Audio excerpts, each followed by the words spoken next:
রাধে রাধে। কেমন আছো তোমরা সবাই? আশা করছি রাধা রানীর কৃপায় সবাই ভালো আছো। আর তোমাদেরকে স্বাগত জানিয়ে আমার আরেকটি নতুন ভিডিও শুরু করছি। আর সকল সাধুগুরু বৈষ্ণবের চরণে আমার সহস্র কোটি দণ্ডবত প্রণাম। সকালে স্নান সেরে নিয়ে এখন ঠাকুর ঘরে চলে এসেছি। আর এখন আমার রাধা দামোদর গোপাল সোনাদের সকলকেই জাগিয়ে নিয়েছি। আর এখন আমি পুজো অর্চনা করে নেব। আর দেখো, বাগান থেকে ফুল তুলে নিয়ে এসেছি। আজকে অনেক ধরনের সাদা ফুল ফুটেছে, আর তার সাথে তারা গাঁদা ফুটেছে। আর এটা দেখো, দোপাটি ফুল, সাদা দোপাটি। আমার তো খুবই ভালো লাগছে সাদা দোপাটি। এর আগেও তোমাদেরকে দেখিয়েছিলাম। আর এই তারা গাঁদাগুলো ফুটেছিল, আর একটা গোলাপ ফুটেছে। এই গোলাপ আজকে রাধারানীকে অর্পণ করব। এখন সব পুজোর বাসনগুলো আগে সাজিয়ে নেব, তারপরে ফুল শুদ্ধি জল শুদ্ধি করে পুজো অর্চনা সব কিছু করে নেব, আরতিও করে নেব। আর এখন দেখো, আমার পুজো অর্চনা সব হয়ে গেছে। সাদা ফুল দিয়ে পুজো করলে কত ভালো লাগে। আর দেখো, গিরিরাজকে ফুল দিয়ে সাজিয়েছি, কত সুন্দর লাগছে। আর এই দেখো, এই গোলাপটা আমার রাধারানীকে অর্পণ করছি। ভাবছি কোথায় দিব, তো ভাবলাম এরকম চুলের পাশে দিয়ে দিই, তাহলে দেখতে ভালো লাগবে। আর এখন দেখো, আমার বাল্য সেবা দিয়ে দিয়েছি গোপাল সোনাদের, ছানা আমার আর ছোলা দিয়ে। আর বাল্য সেবা দেওয়ার পর ভেবেছি বেলকানিতে যে ফুল গাছগুলো আছে সেগুলোতে একটু জল দিয়ে দেব। প্রতিদিনই একটু করে জল দিয়ে দিই গাছগুলোতে। কোনোদিন সকালে জল দিই, আর কোনোদিন বিকেলে জল দিই।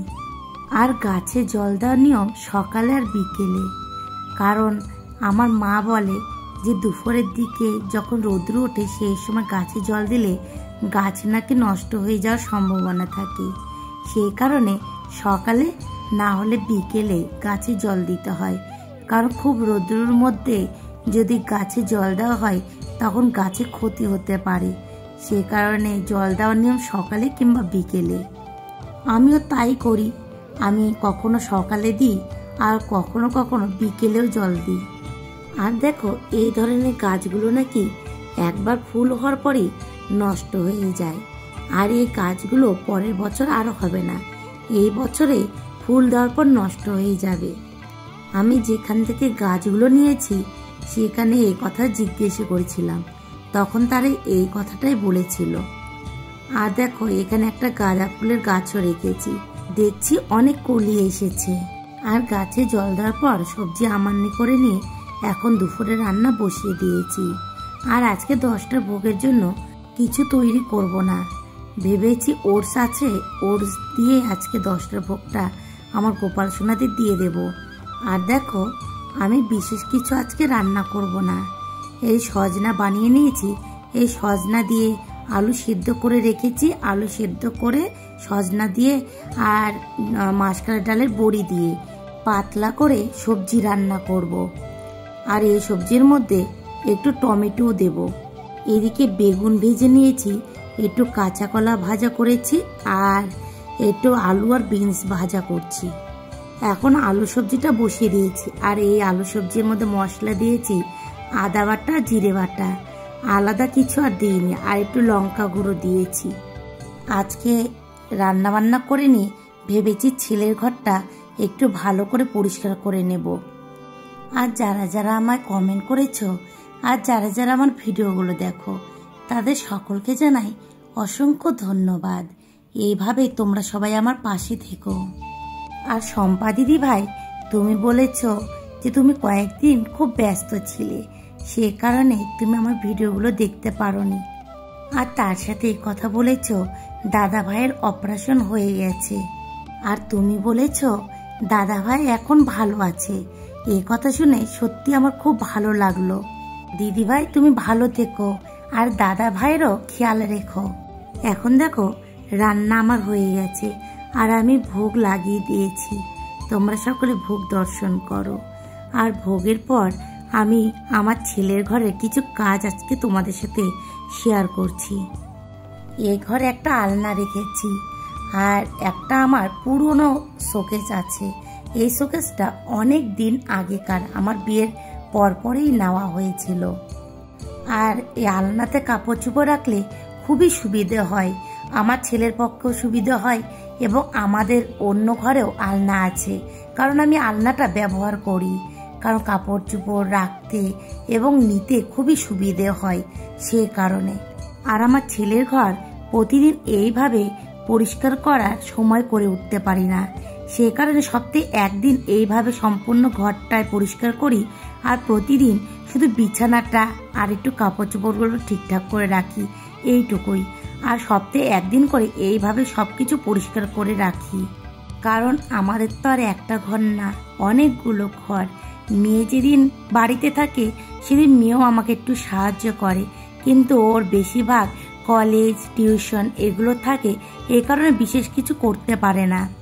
এখন দেখো ছেলের বিছানাটাও পেরে নিচ্ছি। আর এই যে আমার ছেলের খাটটা দেখছো, এই খাটটা অনেক পুরনো, আমার শ্বশুর মশাইয়ের এই খাটটা ছিল। আর দেখো আমি যখন ভিডিও এডিট করছিলাম তখন দেখছি এই সময়টা ক্যামেরার আলোটা একদমই কমে গেছে, সেই জন্য কেমন অন্ধকার অন্ধকার মনে হচ্ছে। আমি প্রথমে না বুঝতেই পারিনি এরকম হয়েছে, তোমরা কেউ কিছু মনে করো না। এখন দেখো ভালো করে যখন চাদরটা পেরে নিলাম, তারপরে এরকম আমি একটা নারকেলের খিলের এরকম ঝাঁটা রেখেছি বিছানা ঝাড়ার জন্য। আমি সব ঘরে বিছানা পাড়ার পর এরমভাবে ঝাঁটা দিয়ে ভালো করে ঝেড়ে নিই। আর এখন যেহেতু একটু শীতটা কমে গেছে, সে কারণে একটু পাতলা ধরনের ব্ল্যাঙ্কেট এখানে রাখলাম। আমাদের এখানে কিন্তু এখনো ভালো ঠান্ডা আছে, বিশেষ করে রাত্রি থেকে সকাল পর্যন্ত খুবই ঠান্ডা থাকে। আর দেখো তোমাদেরকে একটা কথা বলি, এরকম বিছানা পাতার পর এরকম নাকি রাখতে হয় না, সে কারণে এই বিছানায় একটু শুতে হয় বিছানা পাতার পর, না হলে বিছানায় নাকি দোষ লাগে। এটা আমার শাশুড়ি মা বলে গেছেন, তাই তোমাদের সাথেও এই কথাটা শেয়ার করলাম। আর দেখো আমি ছেলের ঘরে ফ্রিজটা রেখেছি, আর এখন এই শোকেসের উপরে একটু পরিষ্কার করে নিচ্ছি। আর ইনি আমার শ্বশুর মশাই, তোমরা তো দেখে বুঝতে পারছো ইনি একজন বৈষ্ণব ছিলেন। আর দেখো ইনি আমার শাশুড়ি মা, ইনি আমাদেরকে অনেক কিছু এই ভক্তি জীবনের অনেক কথা শিখিয়ে গেছেন, সেই মতে আমরা চলার চেষ্টা করি। আর আমার শ্বশুরমশাইও আমাকে অনেক কিছু শিখিয়েছেন। আর জানো তো আমার শ্বশুরমশাই আমাকে ভীষণ ভালোবাসতো, মেয়ের মতন ভালোবাসতো। এই কারণে আমার শ্বশুরমশাই এত তাড়াতাড়ি যে চলে গেল, এই কারণে আমার একটু খুবই কষ্ট হয়েছিল। আমি না মেনে নিতে পারিনি এত তাড়াতাড়ি বাবা আমাদের ছেড়ে চলে গেল।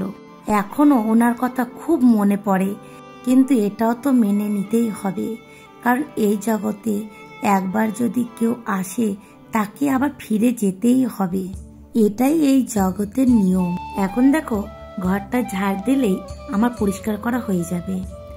আর এই দেখো পরিষ্কার করার পরে ঘরটা দেখতে কত সুন্দর লাগছে। আর একটা কথা সত্যি যে ঘর বাইর সব পরিষ্কার পরিচ্ছন্ন থাকলে মনটাও বেশ ভালো থাকে।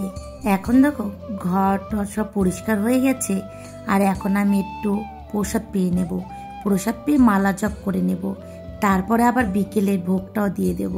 আর এখন দেখো বিকেলের ভোগটা দিয়ে দিয়েছি, আজকে এই ফল দিয়ে আমার গোপাল সোনাদের বিকেলের ভোগ দিয়েছি। আর আমার এই ভিডিওগুলো যদি তোমাদের একটু ভালো লেগে থাকে অবশ্যই একটা লাইক একটা কমেন্ট করে দিও। আর যারা আমার নতুন বন্ধু তারা অবশ্যই একটা সাবস্ক্রাইব করে দিও। আর আজকের ভিডিওটি আমি এখানে শেষ করছি, দেখা হবে পরে কোনো ভিডিওর সাথে। তোমরা সবাই ভালো থেকো আর এইভাবে আমার পাশে থেকো। রাধে রাধে।